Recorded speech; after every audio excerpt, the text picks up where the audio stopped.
Bonjour, Monsieur Samba. Bonjour Monsieur Yves. Un bon dimanche, où est-ce que vous allez comme ça? Écoutez, je sors de l'église et là on va à un restaurant. Justement, nous étions en train de vous chercher pour parler de la situation au Burkina Faso, une situation assez grave comme nous connaissons tous. Est-ce que vous avez quelques minutes pour nous? Écoutez, monsieur, si c'est pour Monsieur Yves, si c'est pour discuter des affaires de mon pays, je suis toujours disponible. Je peux vous accorder 5 minutes.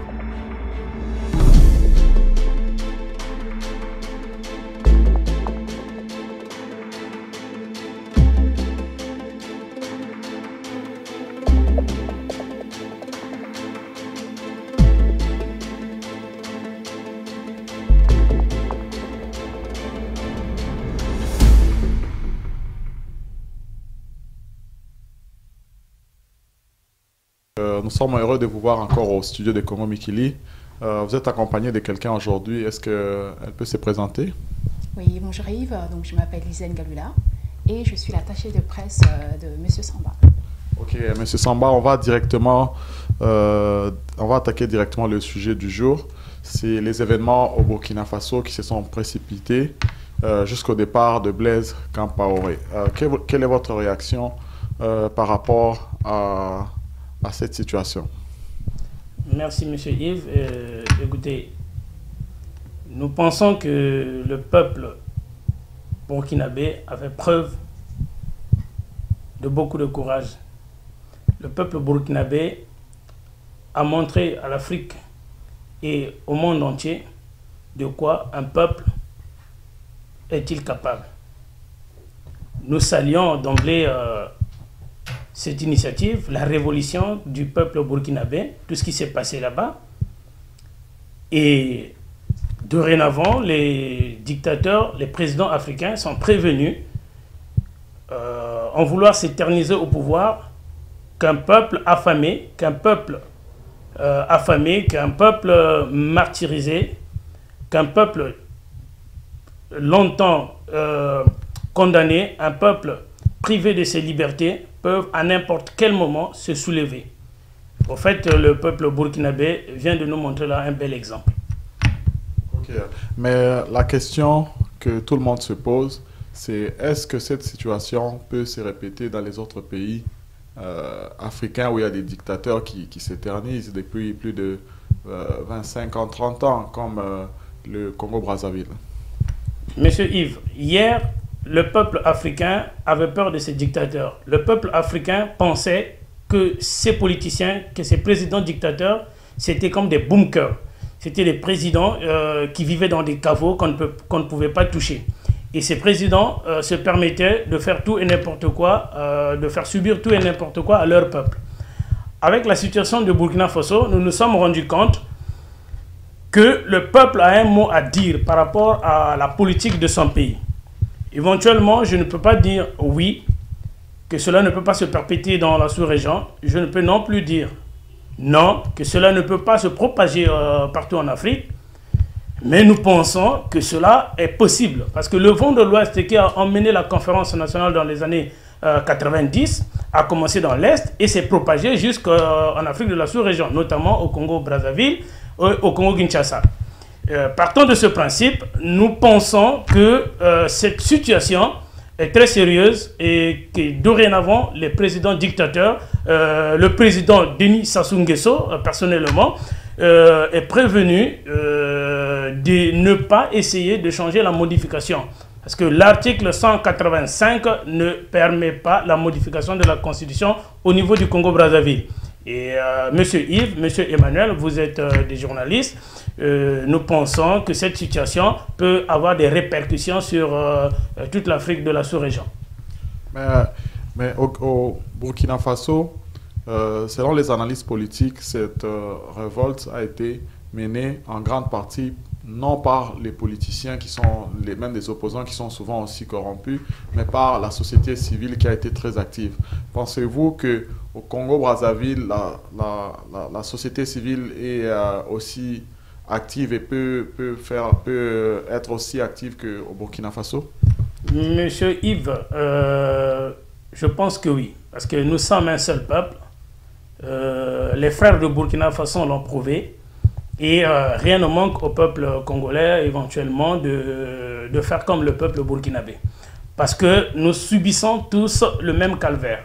Le peuple burkinabé comme le peuple congolais de Brazzaville, comme le peuple congolais de Kinshasa, comme le peuple gabonais que ce matin je viens de suivre, où le président des étudiants a pris la voix pour dire stop. Et le peuple aujourd'hui peut se mettre debout. Voilà pourquoi nous essayons de sensibiliser la population, nous essayons de sensibiliser la jeunesse, qu'il ne faut pas avoir peur. L'histoire doit suivre son cours normal. Le peuple a un mot à dire et le pouvoir appartient au peuple. Le peuple congolais, comme le peuple burkinabé, est prêt à dire stop, monsieur les dictateurs, votre temps est révolu. Un des grands problèmes avec les populations qui ont été oppressées par des dictateurs depuis plusieurs années et qu'ils n'ont pas appris à vaincre la peur.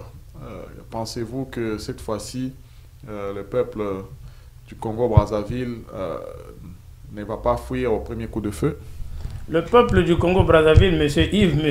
Emmanuel, nous pensons qu'il est prêt. Le peuple est prêt. Nous ne voulons plus de fusion de sang au niveau du Congo-Brazzaville. Nous ne voulons plus qu'une seule goutte de sang d'un Congolais de Brazzaville soit versée, de quelque façon que ce soit.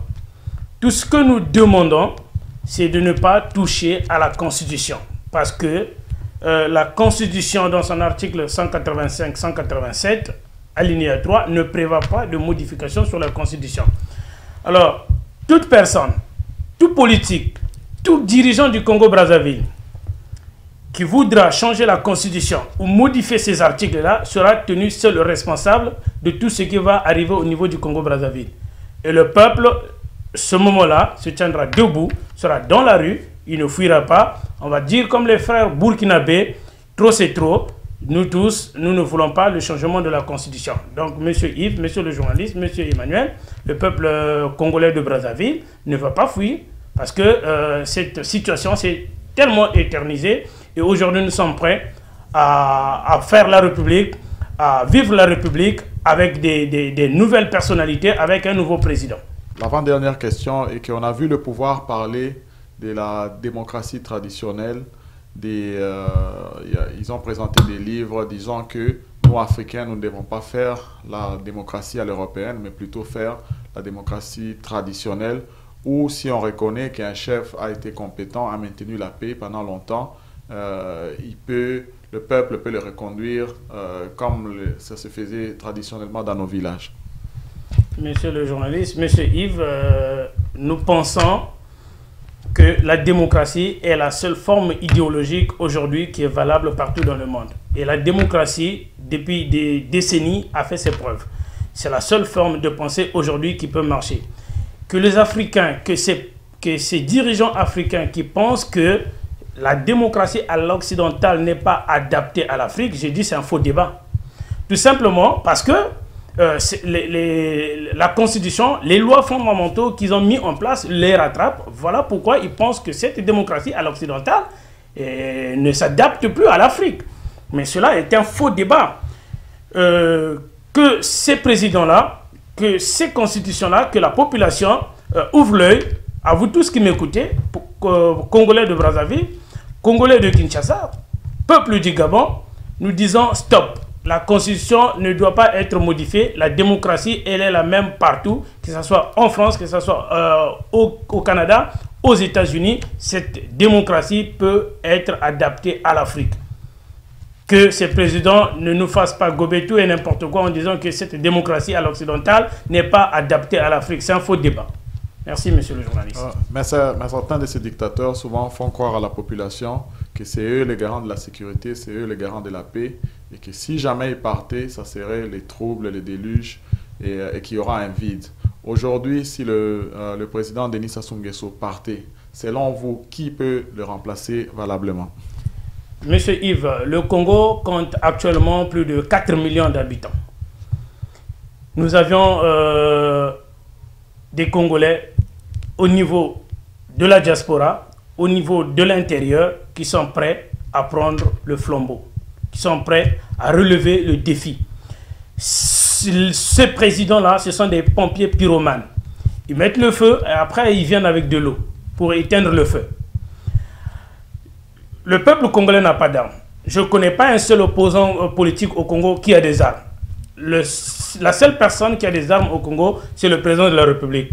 Si nous parlons ici d'armes qui aura effusion de sang, ça veut dire que c'est le président de la République qui va sortir les armes. Puisqu'il n'y a pas un seul opposant au Congo, à ce que je sache, qui a des armes. La population non plus n'a pas d'armes. Alors, c'est un débat d'idées. Nous n'avons pas besoin qu'une goutte de sang d'un seul Congolais de Brazzaville soit versée. Et le moment venu, le peuple congolais choisira par les urnes, par des élections libres et transparentes, le Congolais qui sera apte de mener à bien les réformes du pays, de mener à bien le bateau jusqu'à là où Monsieur le Président de la République, Denis Sassou Nguesso, a conduit le pays. Et je pense qu'il y a des Congolais capables de mieux faire que ce que nous connaissons et que nous avions subi jusqu'à ces moments-ci.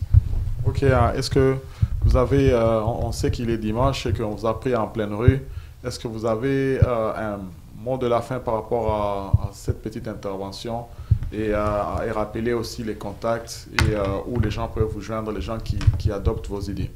Monsieur Yves, merci. Déjà, nous vous avons accordé au moins 5 minutes et nous pensons que cela suffit largement pour que les Congolais soient sensibilisés sur la situation du pays et sur ce qui s'est passé au niveau du Burkina Faso. Et à tous les Congolais de la diaspora, où que vous soyez, en France, au Canada, aux États-Unis, à l'intérieur du pays même, à Brazzaville, à Kinshasa, en Afrique du Sud, rejoignez-nous, rejoignez notre groupe, rejoignez ce mouvement. Nous sommes très visibles dans les réseaux sociaux, légitimeconseil@yahoo.fr. Vous pouvez nous envoyer vos courriels. Nous avions besoin de l'apport, du soutien de tout le monde. Des ingénieurs, des mécaniciens, tous nous avions besoin des cerveaux penseurs pour remettre le Congo dans les rails. Merci, Monsieur Yves. Merci, Monsieur Samba.